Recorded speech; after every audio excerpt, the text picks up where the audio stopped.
नागपुरात राष्ट्रवादी काँग्रेसमध्ये राडा। राष्ट्रवादी अजित पवार पक्षाच्या पक्ष कार्यालयात नाराज पदाधिकाऱ्यांकडून तोडफोड। तिकीट न मिळाल्याने रागाच्या भारात थेट पक्ष कार्यालयातील टीव्ही आणि काचा फोडली।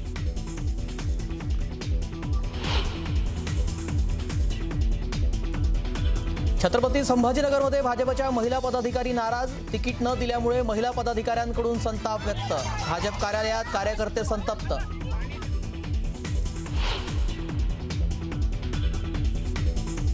नवी मुंबई, संभाजीनगर आणि पिंपरी चिंचवडमध्ये शिवसेना आणि भाजपची युती तुटली। जागा वाटपाची बोलणी फिसकटल्यानं लढणार स्वबळावर।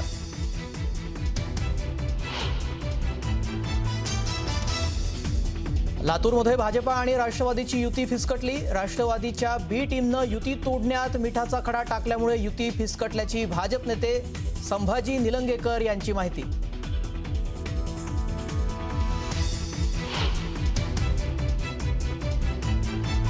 अजित पवार यांच्या राष्ट्रवादीकडून आंदेकरांच्या घरात उमेदवारी। लक्ष्मी आंदेकर आणि सोनाली आंदेकर यांना अजित पवारांच्या पक्षाकडून देण्यात आला एबी फॉर्म।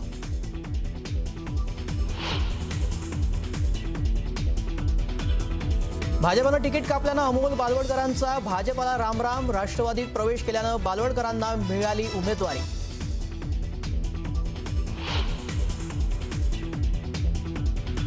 राज्यात कुठेही युती तुटलेली नाही। युती तुटल्याचं चित्र कुठेही नाही। कुणीही गैरसमज करून घेऊ नये। तर कार्यकर्ते नाराज झाले असतील तर समजूत काढू, उदय सामंत यांचं मोठं विधान।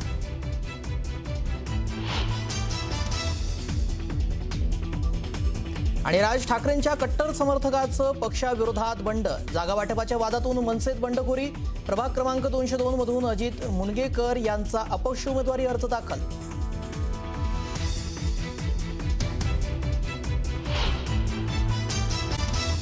जामरे चावडी शाखा कसबा पेठ येथे काही शिवसैनिकांनी उमेदवारी न मिळाल्याने संताप व्यक्त केलाय। नाराज कार्यकर्त्यांनी शाखा कार्यालयातील पोस्टर काढून टाकल्याची घटना घडली आहे। प्रभागातील उमेदवार निवडीवर असमाधानी असलेले काही कार्यकर्ते हे घटनास्थळी उपस्थित होते। कार्यालयातील पोस्टर काढून टाकल्यामुळे परिसरात तणावाचं वातावरण देखील निर्माण झालं। वरिष्ठ नेत्यांनी परिस्थिती नियंत्रणात आणण्यासाठी प्रयत्न देखील तिथे सुरू केलेत।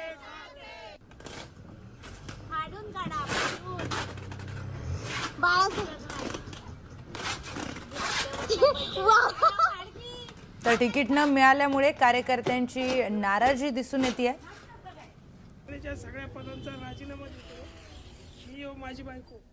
पुढची बातमी पाहूयात। महाराष्ट्र नवनिर्माण सेनेच्या माजी नगरसेविका स्नेहल जाधव आणि त्यांचे पती माजी नगरसेवक सुधीर जाधव यांनी काल आपल्या समर्थकांसह उपमुख्यमंत्री एकनाथ शिंदे यांच्या उपस्थितीमध्ये शिवसेनेमध्ये जाहीर प्रवेश केलाय। एकनाथ शिंदे यांच्या उपस्थितीमध्ये त्यांच्या नंदनवन या निवासस्थानी हा जाहीर प्रवेश पार पडलाय।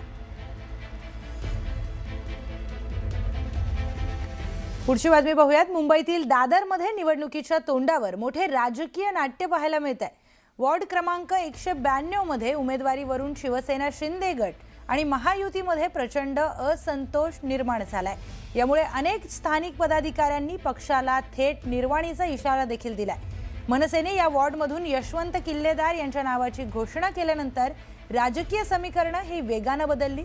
मनसेच्या या खेळीला प्रत्युत्तर देण्यासाठी उपमुख्यमंत्री एकनाथ शिंदे यांच्या शिवसेनेने ठाकरे गटाचे माजी विभाग प्रमुख प्रकाश पाटणकर यांना मध्यरात्री पक्षामध्ये प्रवेश दिला। त्यांच्या पत्नी प्रीती पाटणकर यांना तातडीने उमेदवारीचा एबी फॉर्म देखील बहाल केलाय।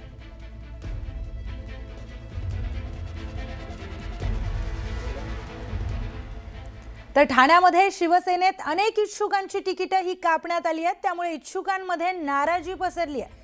प्रभाग क्रमांक 3 मधून 5 टर्म नगरसेवक असलेले मधुकर पावशे यांचं तिकीट कापण्यात आलंय।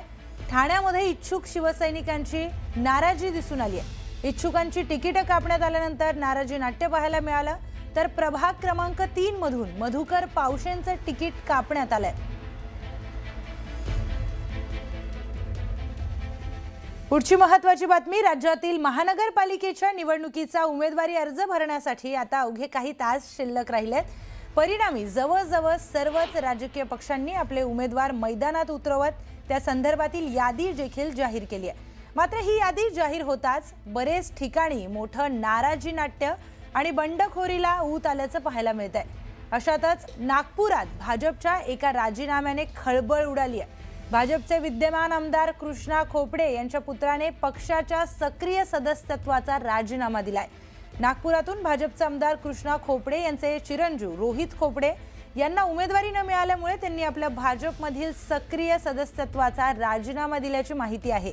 एकीकडे भाजपने उमेदवारी देताना घराणेशाहीवर अंकुश लावत त्या उमेदवारांना उमेदवारी न देता नव्या कार्यकर्त्यांना संधी दिली आहे। मात्र त्याचे पडसाद आता राजकीय पटलावर नाराजी नाट्याच्या रूपाने पाहायला मिळतात।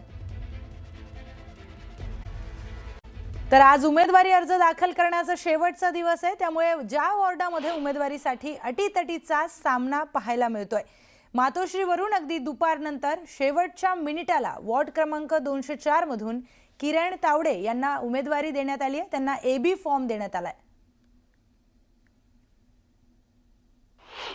लालबाग परळ शिवसेनेच्या बालेकिल्ल्यामध्ये म्हणजे लालबागच्या डॉक्टर बाबासाहेब आंबेडकर रोडवरती जो मुख्य वॉर्ड आहे त्या वॉर्डामधून किरण तावडे यांना शिवसेना उद्धव बाळासाहेब ठाकरे पक्षाकडून उमेदवारी देण्यात आलेली आहे। तुमचं अभिनंदन, तुम्ही उमेदवारी अर्ज दाखल करतायत, परंतु येताना तुम्ही बुलेटवरनं आलात, बाईकवरनं आलात, अनेक बाईक रॅली देखील काढलेली आहे। एक उत्साह आणि संपूर्ण हे दिसून येतो, जल्लोष दिसून येतो। एक सामान्य कुटुंबातला शिवसैनिक बाल शिवसैनिक ते शिवसैनिक आणि आज शाखा प्रमुख आणि आज महानगरपालिकेचा उमेदवार म्हणून मला उद्धव साहेबांनी मला आशीर्वाद दिला आणि सर्वसामान्यांप्रमाणे मी सुद्धा बाईकवरनं आज अर्ज द्यायला मी आलो। परंतु उमेदवारी अर्ज म्हणजे एबी फॉर्म देण्यासाठी शेवटच्या मिनिटापर्यंत एक संघर्ष जो आहे तो होताना पाहायला मिळाला। अखेरीस एबी फॉर्म देण्यात आला मातोश्रीवर। संघर्ष त्याला बोलू शकत नाही, मेहनत होती। गेलेल्या 9 वर्षात मी शाखा प्रमुख होतो विभागात, परत गणेश गल्ली मुंबईचा ज्या मंडळाचा मी अध्यक्षसुद्धा आहे आणि या माध्यमातून खूप काही कामं केलेली होती, कार्यकर्त्यांची कामं केलेली, नागरिकांची कामं केली, त्याचा आज मला उद्धव साहेबांनी फळ दिलं असं मला वाटते। धन्यवाद तुम्ही न्यूज 18 लोकमतशी बोलल्याबद्दल। व्हिडिओ जर्नलिस्ट हेमंत बागुलसह उदय जाधव, न्यूज 18 लोकमत, मुंबई। बातमी आहे पुण्यातून। पुण्यामध्ये धंगेकर आणि पुणे भाजपच्या वादामध्ये युतीचा अक्षरशः खेळखंडोबा झालाय। शेवटपर्यंत युतीचा संभ्रम कायम राहिलाय, तर धंगेकरांना विरोध असल्याने भाजपने त्यांच्या प्रभागात एकही जागा सोडली नाही। त्यामुळे धंगेकर हे युती तोडावी यासाठी आग्रही होते।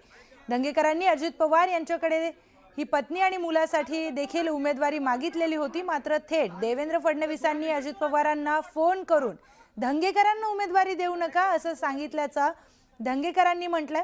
धंगेकरांचा तोही प्लॅन आता फेल झाला, त्यामुळे आज धंगेकरांसह सकाळपासून शिवसेना शिंदे गटाने युती तुटल्याच्या प्रतिक्रिया दिल्यात। 165 एबी फॉर्म वाटल्याचं देखील सांगण्यात आलंय, मात्र उदय सामंत आल्यावर त्यांनी युती कायम असल्याचं सांगितलंय। आता अर्ज माघारी घेण्यापर्यंत हे त्रांगण सुरूच राहणार आहे। कार्यकर्त्यांजवळ दिलेले आहेत आणि कार्यकर्त्यांचा हा विजय झालेला आहे, एवढं तुम्ही लक्षात ठेवा। आणि जेणेकरून आमचे सगळे आता फॉर्म भरायला गेले, ही आमची जी टीम आहे, नमेश असेल, सगळ्या टीमनं विचार करून एबी फॉर्म नक्की दिलेले आहेत, परंतु विड्रॉलची तारीख आणि छाननीची तारीख अजून 2-3 दिवस आहे। मी स्वतः या बाबतीमध्ये राज्याचे मुख्यमंत्री देवेंद्रजी फडणवीस, राज्याचे उपमुख्यमंत्री एकनाथ शिंदे साहेबांची चर्चा केलेली आहे। त्याच्यामुळं महायुती तुटली, काही ठीक आहे, पदाधिकाऱ्यांनी काही भावनेच्या भरामध्ये सांगितलं असेल, तर ती ब्रेकिंग होण्यापेक्षा मी शिवसेनेच्या वतीनं सांगतो, ही जर आपण ब्रेकिंग केली तर ती खरी आहे की महायुती तुटली असं चित्र कुठेही महाराष्ट्रामध्ये नाही। काही ठिकाणी कमी कालावधीमध्ये असेल किंवा एकमत न झाल्यामुळे असेल, एबी फॉर्म दिले गेलेले आहेत। थेट जाऊयात आपले प्रतिनिधी वैभव सोनोने यांच्याकडे। वैभव, धंगेकर आणि पुणे भाजप हा वाद काही आता नवीन राहिलेला नाहीये, पण या वादामुळे युतीमध्ये शेवटपर्यंत संभ्रम निर्माण झालाय। नेमकं पुण्यामध्ये काय घडतंय? प्रियंका, गेले 3 ते 4 दिवस महायुतीच्या चर्चा, बैठका या सगळ्या होत होत्या। या दरम्यानच्या काळामध्ये सगळ्यात पहिली ठिणगी जी पडली ते गेले वर्षभर धंगेकर यांनी भाजपचे प्रमुख नेते जे आहेत चंद्रकांत पाटील किंवा मुरलीधर मोहोळ यांच्या विरोधामध्ये जे रान उठवलेलं होतं, त्यामुळे संपूर्ण भाजप जी आहे, पुणे भाजप, ती धंगेकरांवरती प्रचंड संतापलेली होती। आणि या सगळ्या पार्श्वभूमीवरती धंगेकरांचा जो प्रभाग आहे, जिथून त्यांना पत्नीला आणि मुलीला उमेदवारी हवी होती, तिथलं एकही सीट जे आहे ते भाजपनं द्यायला नकार दिला शिवसेनेला आणि त्याच्यानंतर खरा हा वाद जो आहे तो सुरू झाला।